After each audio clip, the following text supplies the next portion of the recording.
another episode of How's Your Ground Game podcast. We're here with Birdman, John Finn, joining us from Vero Beach down in Florida. I'm Damoon, up here in Brooklyn, New York. And another week in the books. Another week in the books. We just finished the Birdman Wash and Fold Clinic down in Vero Beach in Florida. You had a few days of that. How did that go? Went fantastic. Awesome. A lot of jiu-jitsu going on. Very cool. Was it really hot down there or manageable? It was manageable, yeah. It was manageable. So it was good. But I mean, we're 6 hours a day, 6 hours worth of sessions a day. That's a lot. Yes, a lot of jiu-jitsu. A lot. This is where we separate the men from the boys, where a lot of the jiu-jitsu world goes no-gi because they can't handle the heat. And those the tougher ones keep the gis on. Keep the gis on. That's how we get better. Right on. Are you a fan of pizza, John? Oh, you know I'm a fan of pizza. So I was just thinking about how amazing of a world we live in. I've seen this trend of sourdough pizza recently. Okay. And it was just a few places at first, but now it's like almost everywhere I look, people are catching on and they're making sourdough pizza. It's phenomenal. Yeah. It's better tasting. It's I feel it's easier on the stomach, like easier to digest, not as heavy. Okay. I don't know. Do you guys have you seen it in Florida yet? I have not seen it in Florida, no. But I've seen recipes online for making your own sourdough pizza crust. So if we're going to talk pizza, we have to have Bike Mike on. I know. I was going to shout him out. He made a wonderful sourdough pizza crust. Oh, did he? Earlier in the year, yeah, he had us down. Did it for all the training guys. He had a phenomenal menu. Also, it was really funny. All his pizzas were named after something jiu-jitsu style. So okay, excellent. Yeah, so he had like one that was like spicy, called it like spicy leg locks, something like that. Whatever, had some fun with the menu. But I got to start off with a food topic. My students know it's just part of training. We got to get it in, right? Got to get it in. So this week we wanted to touch on kind of what we feel is lacking in terms of fundamentals, basics when people go through jiu-jitsu. You were saying that you'd noticed with people that you've been training with here and there that there's certain things that you believe are fundamental and they're kind of like glossed over. People didn't get it in their training. They weren't taught it or they didn't pick it up. And we just kind of wanted to discuss that go in depth a little bit there. So I'll leave it to you just to open it up, kind of something that you notice that you feel is, people are missing. Grips. Grips is the biggest one, I think. It's just, grips is just where, how, when not to, when to let go. A lot of people have now, their fingers are all taped up because they're damaged from gripping wrong, right? Too much tension in the fingers. You're not supposed to be putting that much. Yeah. They have tape to limit the amount of tension they can have when you could just physically, manually have less tension. So let's start with the first point. What are wrong grips? Like, what do you think people are grabbing incorrectly? It's not necessarily it's not exactly the placement of the grip. Okay. It's the method they create the grip, how they go about it. Like, if my first grip should never be across the body. It should be same side. Now that same side sets up the cross body. Okay? Because just the cross body invites the arm drag. Where if I have same side, then cross body, there's no arm drag there. Because you've kind of anchored yourself to them already. Yes. With the first arm. Yeah, I've created a frame. Got it. Just before we get into nitty gritty, I'm gonna maybe clarify a couple things for those people who aren't familiar with jiu-jitsu or really brand new to jiu-jitsu. So one of the unique things about jiu-jitsu versus some other grappling arts is a lot of times we wear the gi. When we're wearing the gi, it's like a uniform. You can practically grab anywhere. It's not always advisable to grab anywhere, but you can grab anywhere. when we're in regular clothes, grips still exist. Just what we're grabbing and how we're grabbing, because we have to physically grab the body rather than the clothes, changes a little bit. But a lot of the elements still cross over, right? The placement is very similar. It's just the method of grabbing the muscle versus the fabric is different. Right. So climbing grips, and then when we're talking about grips right now, you're talking about when you're playing guard and you're setting up and you're engaging like first touch. Yeah, that could be just from your knees, that first initial, before any entanglement happens, there has to be an initial contact. That initial contact is typically a grip. Okay. So people grip too long, right? People hold grips way too long. Okay. It's a security blanket. It's a security blanket. People put too much strength and effort into breaking grips. Okay.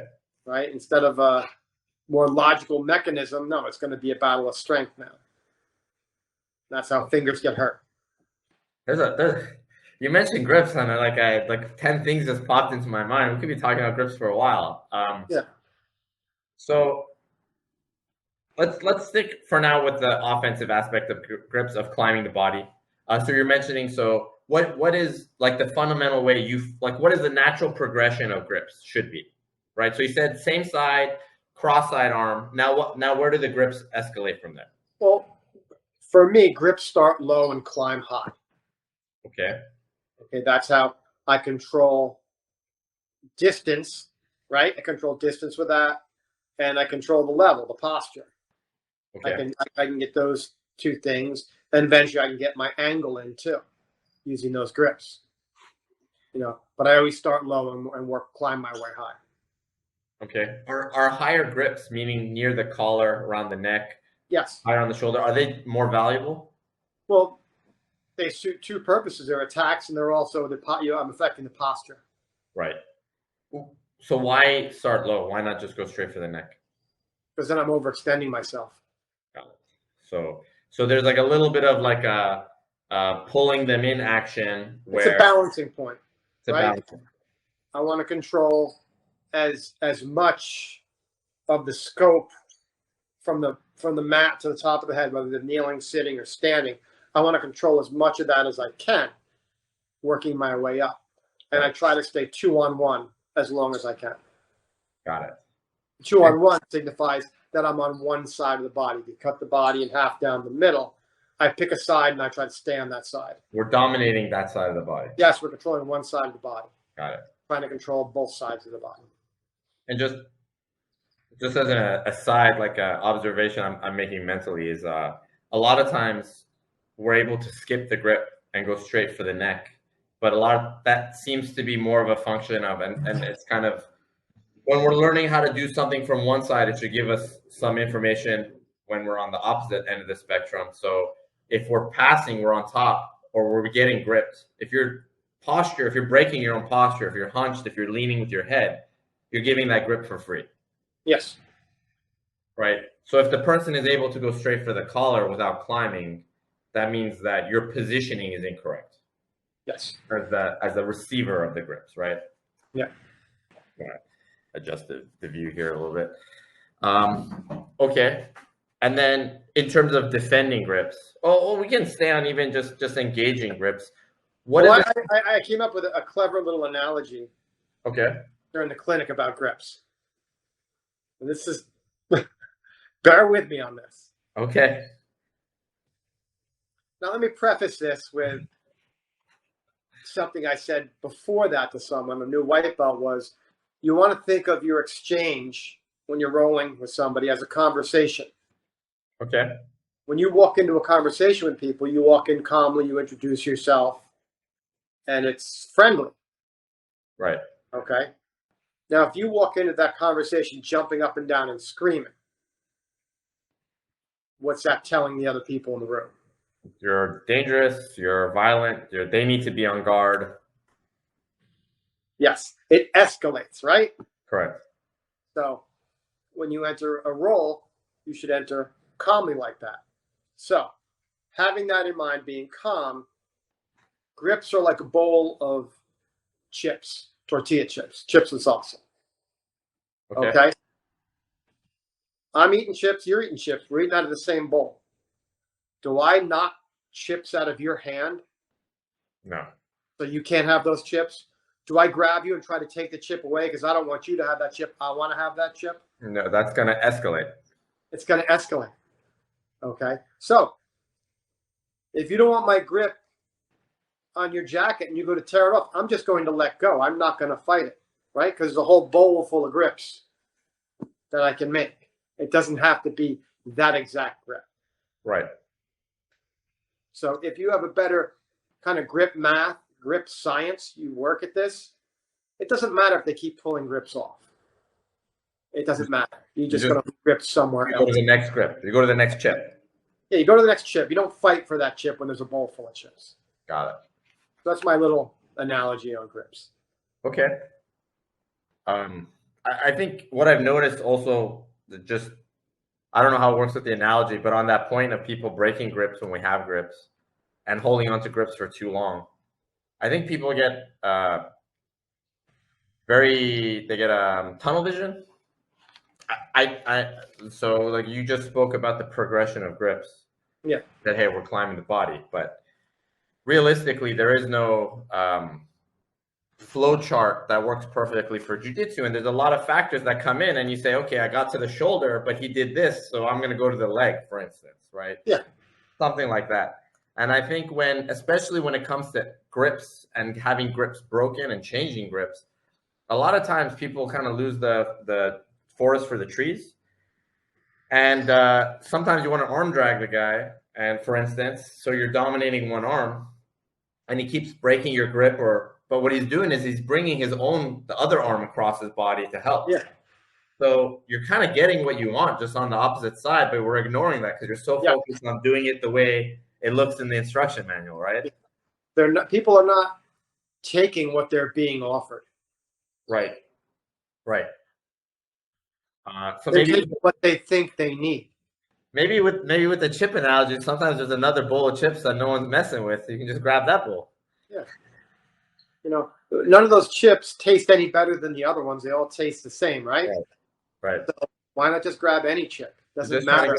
We're just trying to get something salty in our mouth anyway. I'm eyeballing that chip that's 3 down. I can just see the corner. I'm going to get that chip. Right? Right. That's crazy talk. That is crazy talk. What's a tell that you should be letting go of a grip that you're holding it for too long? What's a tell? When your fingers hurt. Okay.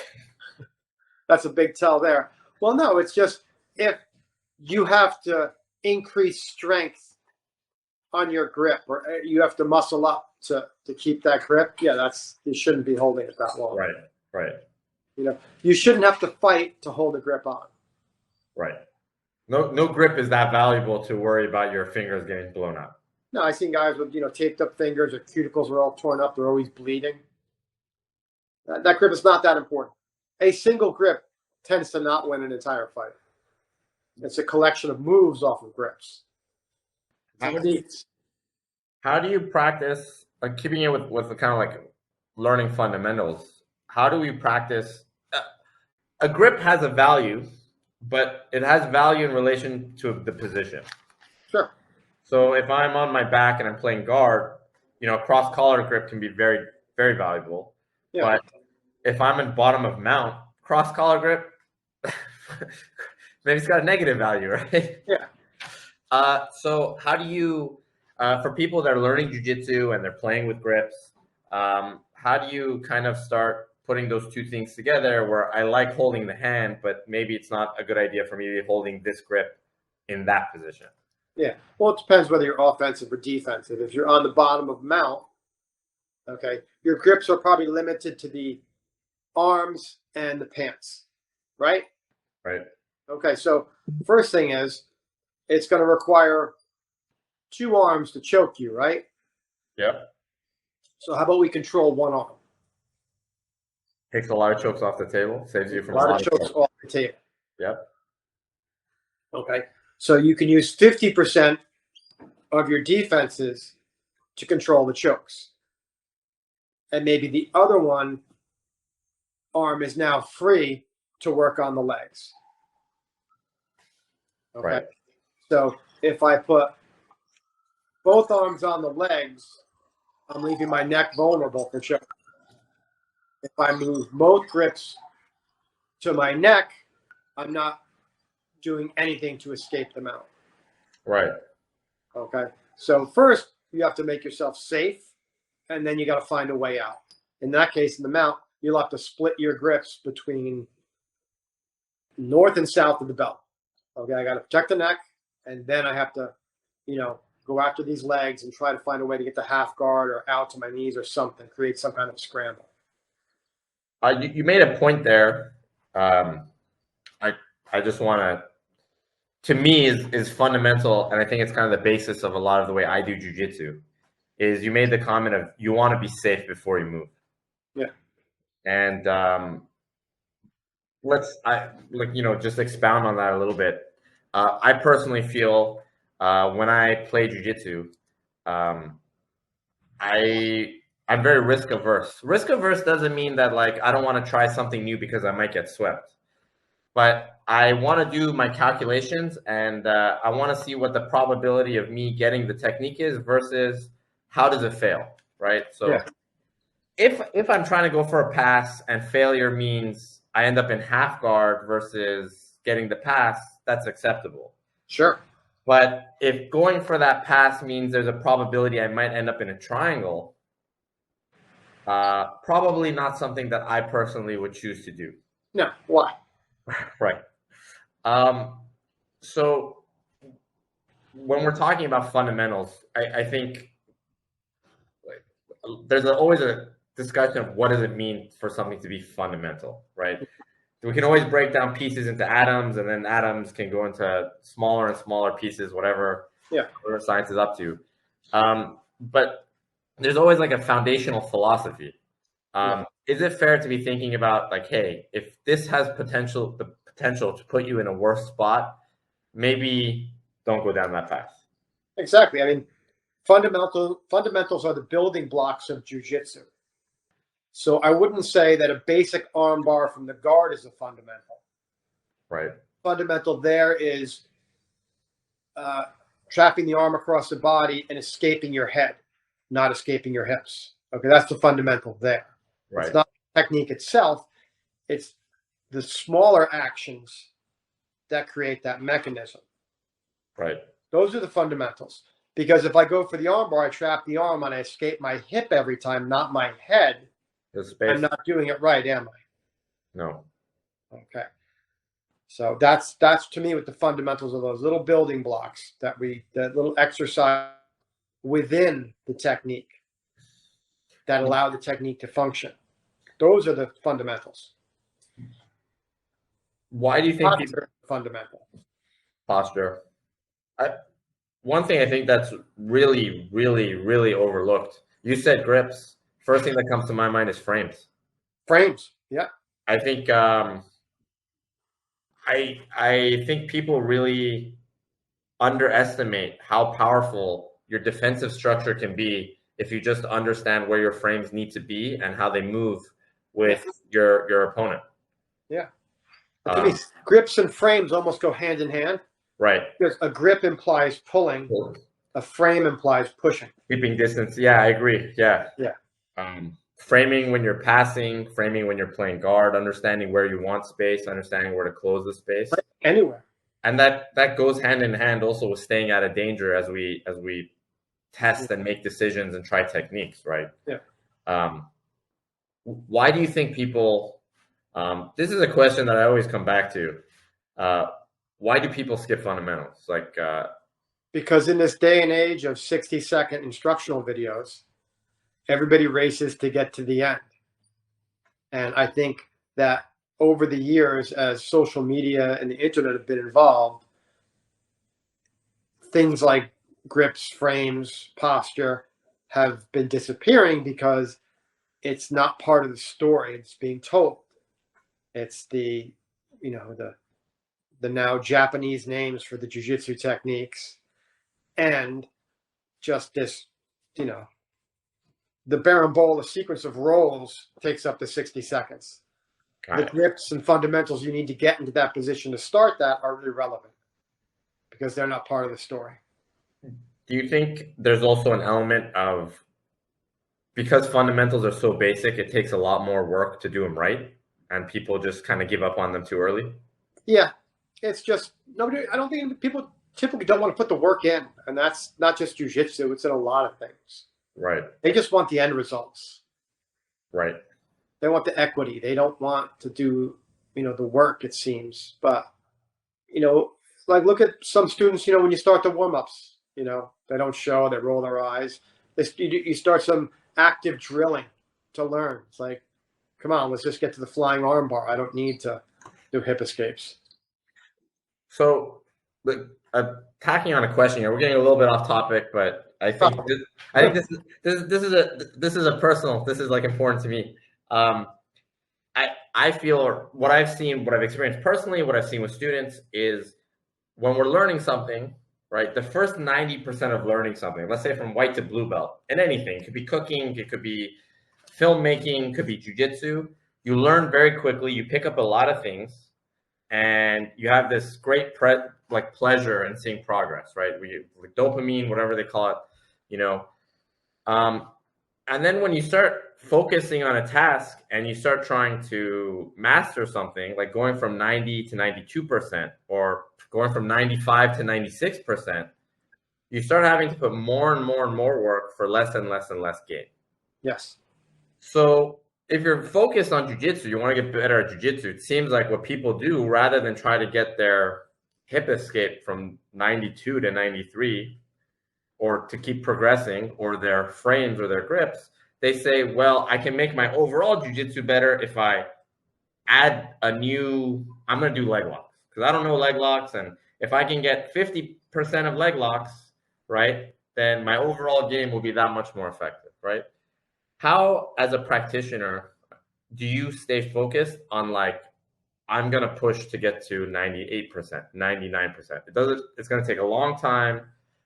How do you keep coming back to it and check yourself to say, I want my grips to be perfect. I want my frames to be perfect. You have to have faith, and you have to trust the process, trust the technique. And that means you have to be brutally honest with yourself. And I can be brutally honest with myself, saying, like I always tell you, you either get it or you get away with it, right? Yes. Yeah. So if you can't be honest about that, then learn 50% of everything and see where that takes you. But if you are conscious enough to be honest, I don't get this. I'm telling people I'm 92%, but I know really I'm only 80%. Right. You have to be that, and you have to put the time in. You have to drill. You have to set the timer up and say, okay, it's 5 minutes of my turn to drill this, and I'm going to not look for quantity, I'm going to look for quality. And just a lot of people just don't have that.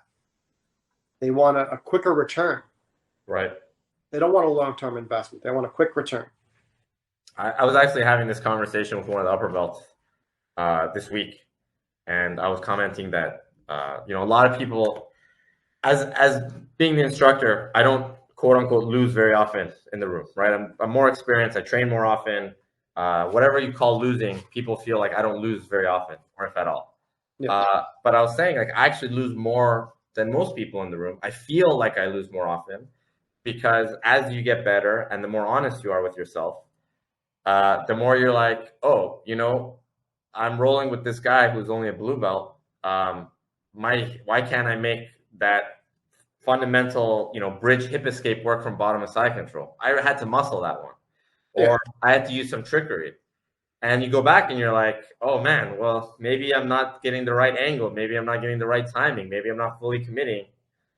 And they saw the one thing you did that worked. They saw the choke.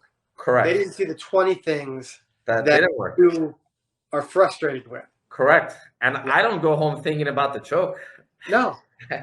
The choke, if I got the choke, then I don't need to think about it. The 20 things that you miss are going to keep you up at night. Right. Yeah. Some people just see some people who are in that spot don't see the 20 things they missed. They only see the choke. Right. And they're happy with that. And I'll throw an asterisk on that depending on where you are in your training. Sometimes it's good to focus on the choke. If you're having a tough time and you haven't gotten that choke, and this is your 100th attempt, it's good to mark the successes, right? But day-to-day training, I think your quote you've been using for a long time, are you getting it or are you getting away with it? I think that goes a long way. Yeah. And I think there's like a fundamental like level that people think it's just talking about, are you muscling through the technique? Yeah. But it goes much deeper than that. Yeah, it's psychological, it's insecurities, it's all kinds of things. And I know even I have to let go of things, mentally and emotionally, that are blocking me from getting to the next level I am. Right. And we all have that. It's just whether you can admit it. You have to recognize it before you admit it. And once you admit it, you have to be, willing and able to do something about it. And then you have to formulate a plan. And then you have to execute that plan. And you have to have contingencies when the plan doesn't work. So it's almost like there's a role going on in your head and a role going on the mats, right? Right. So that's how deep jiu-jitsu can go. You got to see all the timelines. Yeah, you can have mental fundamentals and physical fundamentals. Right. Circling back to original discussion, fundamentals. As an instructor, we can teach the kind of like the skeletal structure of what fundamentals are. Sure. But students really, there's intangibles in jiu-jitsu. I know like Hickson branded this thing invisible jiu-jitsu and people run with it or whatever. But the reality is there's a lot of intangibles that those are the fundamentals, right? Understanding, like we're talking about grips, we're talking about frames, but underlying that means you have to understand tension between the two bodies. You have to understand, you kind of also have to understand weight distribution. So when someone is gripping you a certain way or they're putting pressure on you a certain way, that means their body structure is a certain way, so they can't move their hips because their weight's on their hips, right? Yeah. Or, if you're blocking the head, they can't move their hips because they can't turn their head. Yeah. How do you advise, like how should practitioners focus on learning those things, right? The in-between stuff. Like we do expect people to learn those on their own, and a lot of it comes from mat time, but it has to be like intentional mat time. How do you think about that in a role to like get something out of it? Well, a lot of times what we used to do is positional training.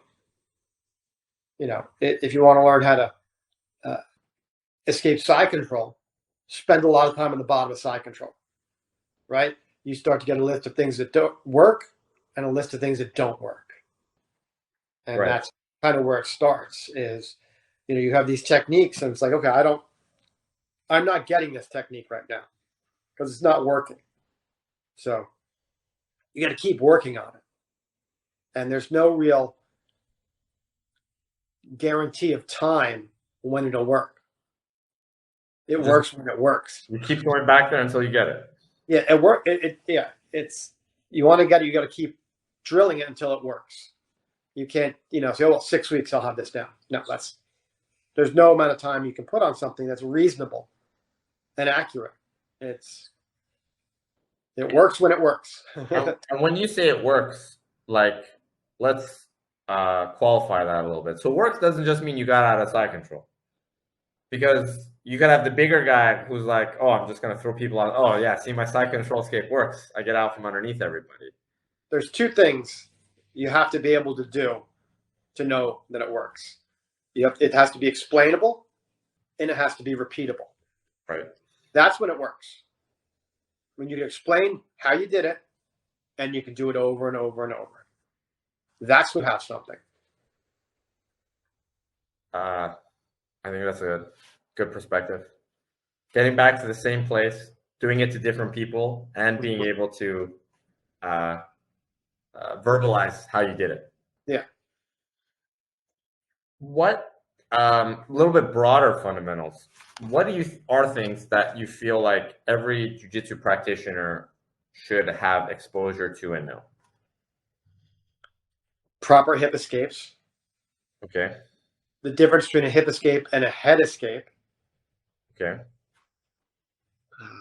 That means making space with the hip versus cutting the angle. Yes.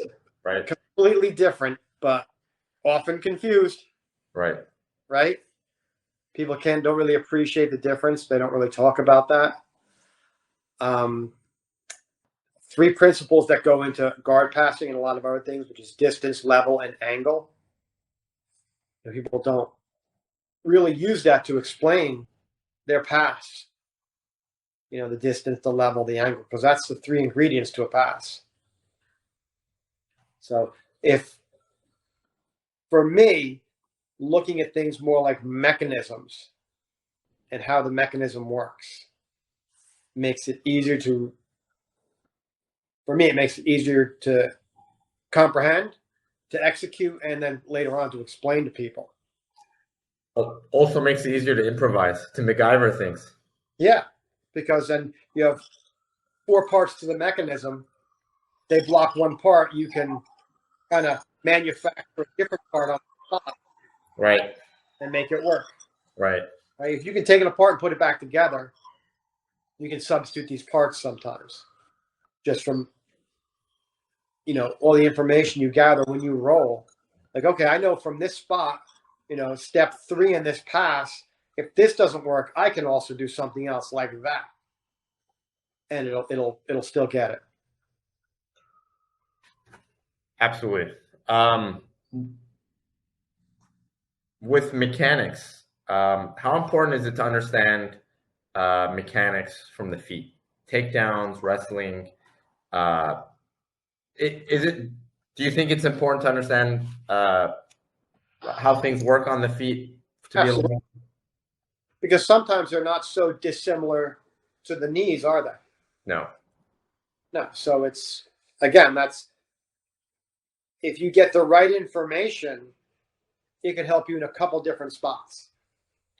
So that's kind of, in a way, less you need to know, right? Right.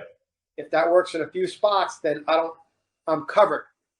And especially for improvising, I'm covered.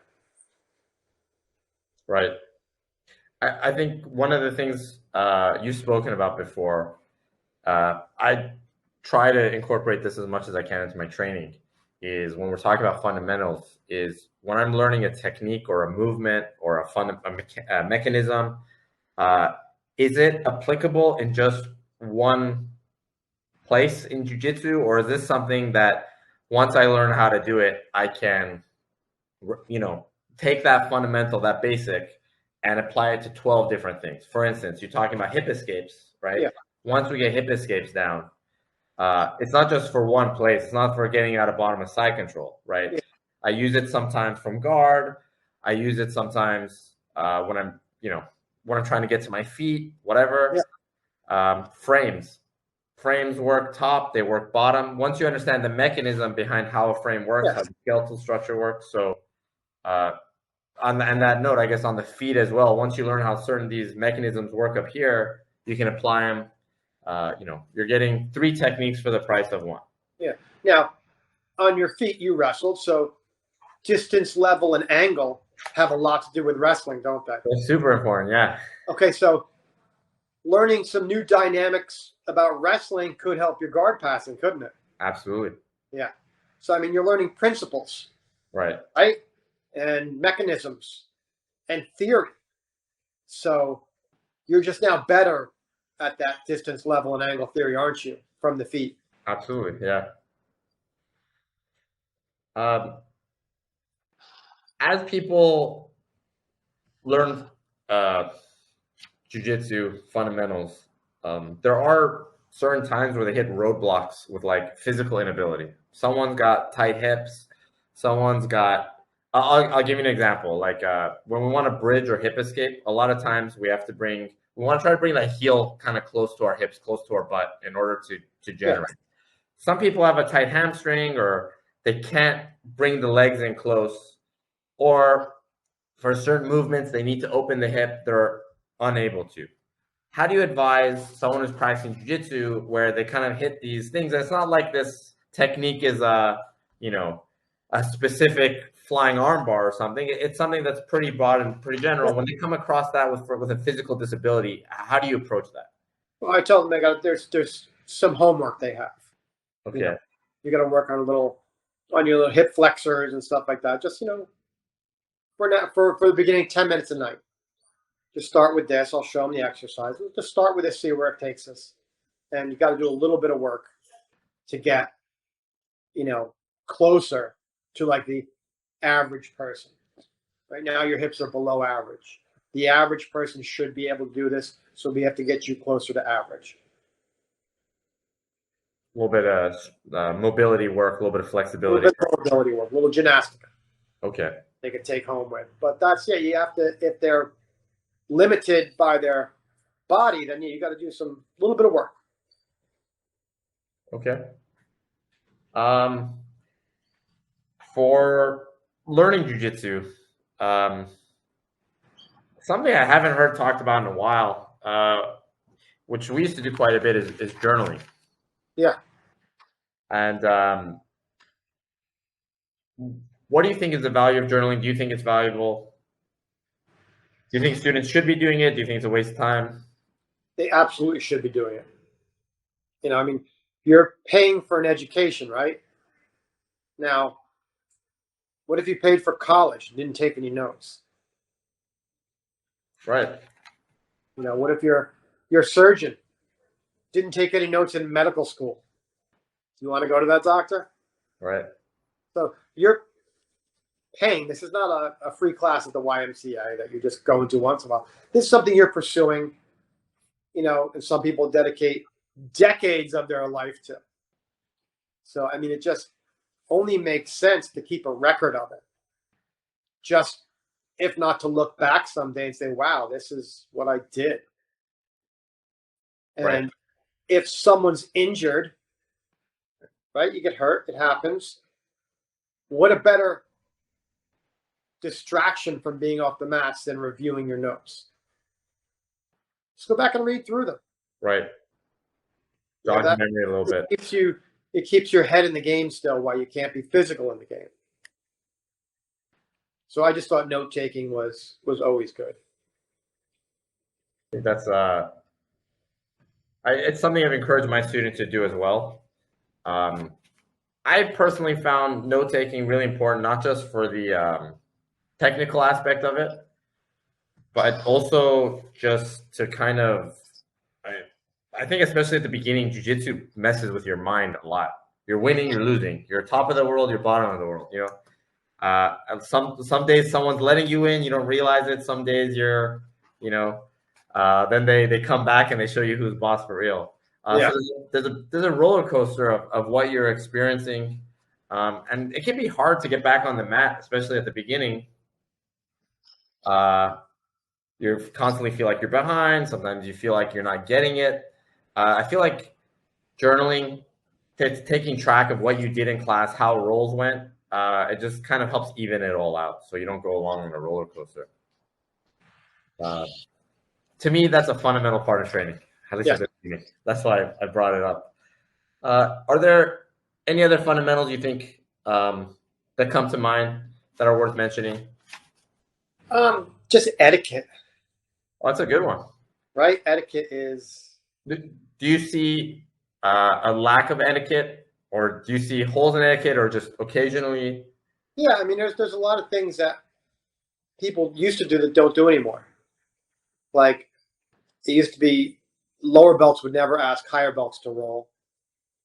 That's right now that's a contentious subject. Why was that a thing? I understand, or I have my opinion on it, but what's your... It was almost like you were calling them out on the mats. Like I would do it is we'd be in the locker room and say, hey, if you ever need somebody to drill with or roll, I'm around. I would say it to the higher belts, and I would leave it up to them to then ask me if I wanted to roll. Right. Off the mats, and we're not even changed yet. Hey, if you ever want to get in a roll or something, I'd be cool with that. Right. And leave it up to them. So they don't feel like they're getting called out. They don't feel like you're waiting. They have to defend it then, or what if this guy does something stupid? Yeah. Because he's trying to tap a higher, and maybe they just don't like you and don't want to roll with you. Right? And if they say no, then you go around telling everybody that he's ducking me. Right. It creates a lot of drama, I think. And you know what? That purple or brown belt, yeah, he's earned that right. He's put the time in, for some new blue belt from up calling them out on the mats. Right? Right. I think they've earned that right. That's just me. I like a little, not so much all the nonsense, but just simple common courtesy etiquette. I'm not into the bowing or the other stuff, but just simple things like that. Just showing respect in a certain order to other people there. Because there's a lot of disrespect in jiu-jitsu, I think. There is. In the larger competitive world. Yeah. Yeah. And to be, more appreciative of the people who came before you. Right. The people who were there when only 15 people were showing, the people who kept the lights on and the rent paid, which you are now reaping the benefits of a bigger, better school. Right. Yeah. Right. Yeah, I think there's it's weird to say, but it's good. It's good to have a little deference, I guess, to upper belts. I don't think it's necessarily you're just respecting the person or giving them respect. You're also kind of respecting the belts, the information, the knowledge. Yeah. I mean, they're part of the lineage. They came before you. They've been there a lot longer. Right. And they've earned that. And to just suddenly say, well, I don't like that rule anymore. I'm just gonna do what I want to do. That goes against a lot of martial arts, doesn't it? Right. Yes. Right. That being said, in my own school, I downplay that a lot. Yeah. I mean, I don't think we ever in my school made a big deal about it. No. Because I don't think anybody really did it at that level. Like a competition school, I could see where that happens. It's the young lions going after the older lions in a way. Right. And it can get ugly. I always try to keep things a little more friendly. Right. But we also had those people who would see it and jump in and, yeah, do what they had to do. But I remember I said that to, I taught at a different school, and I mentioned that to somebody, and this person just flew off the handle at me. Like, you're full of crap. You don't know what's going on. And like, whatever, dude. It was a blue belt. I think I was a brown belt. And I just kind of gave him like a heads up. Hey, this is how it works. This is what you should be doing. He's kind of freaked out. But, he got his in the end. Hygiene. That's the real fundamental. Hygiene, yeah. It's the real fundamental. Hygiene's a fundamental. And just like, walking in and seeing a new person, just introducing yourself. Right. Hey, how you doing? I'm so-and-so, You new here? What are you doing? Oh, you're just a drop-in? Okay, just being a little friendlier, a little more welcoming. That's part of etiquette. Hygiene, of course. We can't. That's everything. Hygiene.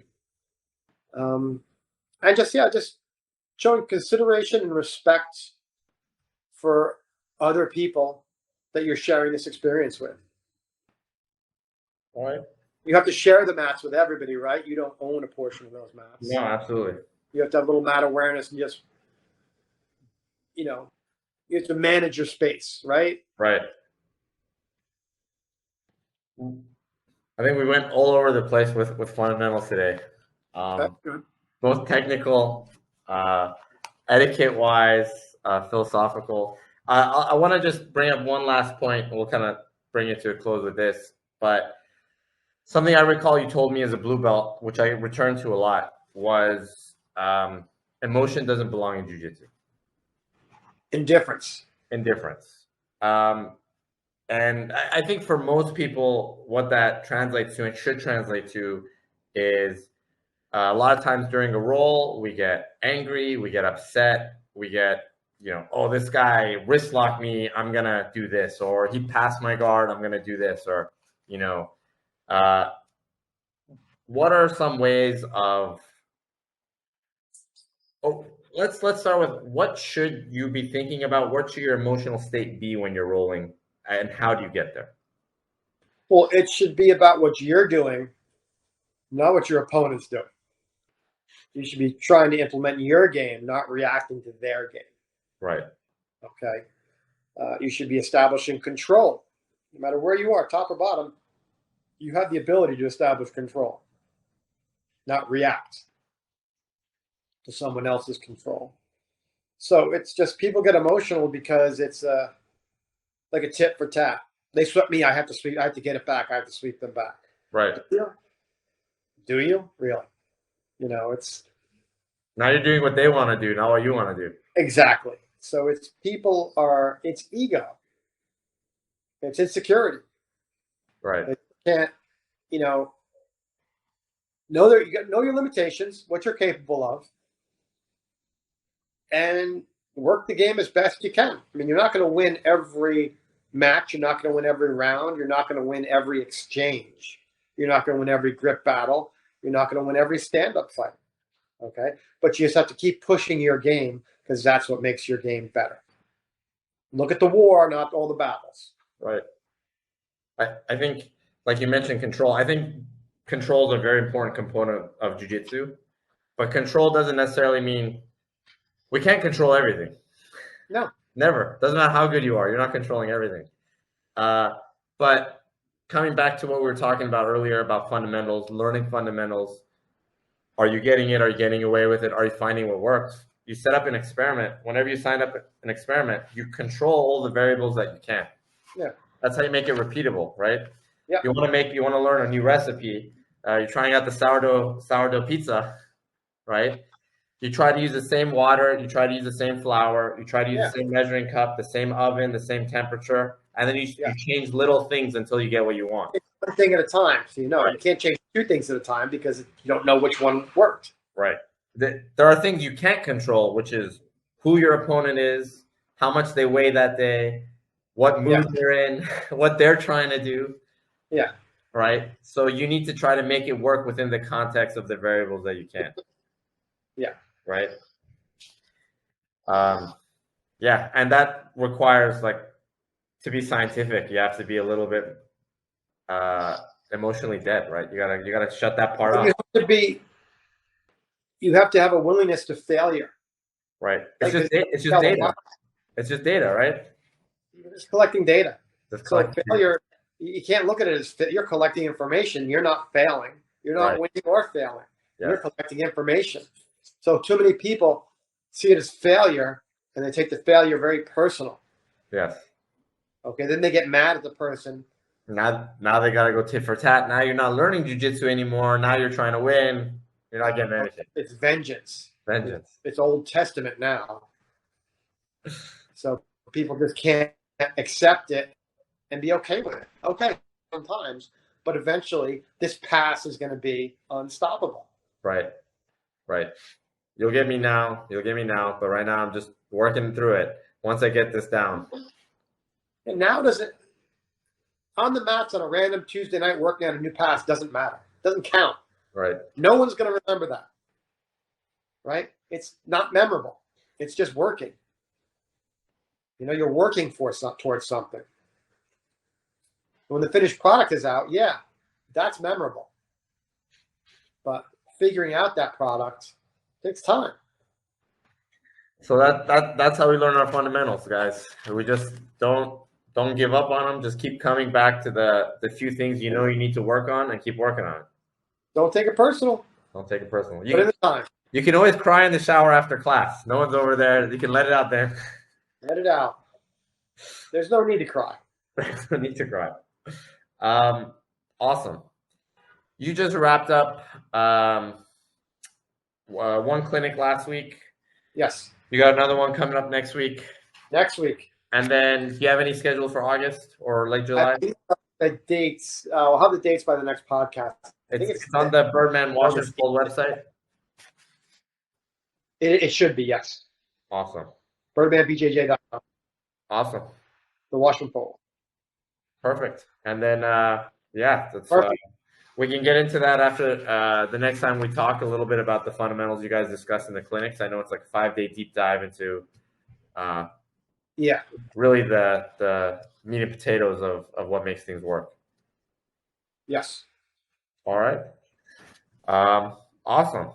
So on that note, I think we'll call it a day. Thanks everyone for joining us. I'm still waiting for you guys. A lot of people are messaging me, asking me about questions about this and that, and I just say leave a comment on the video. We'll see it, and then it'll hopefully create some discussion where we can get people talking about things online. Maybe one of you guys will try some sourdough pizza outside of New York and tell me how it goes. Be great. All right. Take it easy, guys. Have a good day. Be well.